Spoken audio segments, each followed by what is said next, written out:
Mga master, mayroon pong magandang balita na hatid ang PhilHealth. 2 days ago, posted ito sa kanila pong Facebook. No? Ang sabi po ay covered na no, yung itong mga admission for same illness within 90 days. Isa po ito sa mga pagbabago ngayon sa polisiya ng Philippine Health Insurance Corporation or PhilHealth.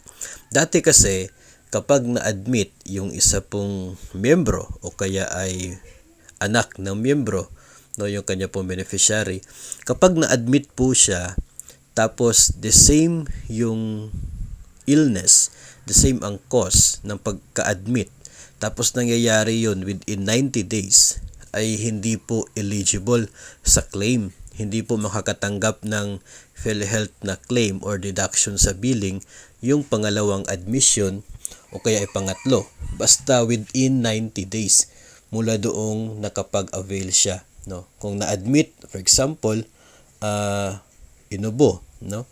Pneumonia yung nakastate doon sa unang admission.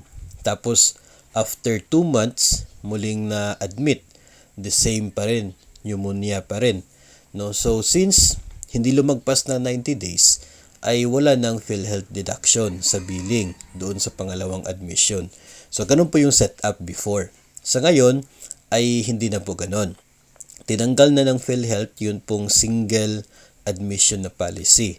No, yung one time lang na makapag-avail pang the same illness, same person, tapos within 90 days. Sa ngayon, unlimited. Abay, wag naman sana maging unlimited din, no, yung pagbalik-balik sa ospital. Ang dito lang kasi may mga cases na hindi talaga maiiwasan, no, na nangyayari na twice babalik sa ospital, ma-admit, the same yung cause. At least ngayon ay yung pangalawa, pangatlo na pagbalik kahit within 90 days pa yan sa una na admission ay covered pa rin ng PhilHealth. Meron pa ring PhilHealth deduction doon sa kanyang billing, mababawasan yung bayarin ng miyembro o kaya ng magulang ng pasyente. So yun po yung maganda dito po sa bagong policy na ito ng PhilHealth kasi hindi ka na talaga matatakot, no, kung babalik, if ever man na babalik sa ospital na the same case, same illness, at kahit bago pa lang na admit, no. At least yun yung magandang punto dito. Iba po yung usapin tungkol po sa halaga na covered ng iba't ibang packages ng PhilHealth.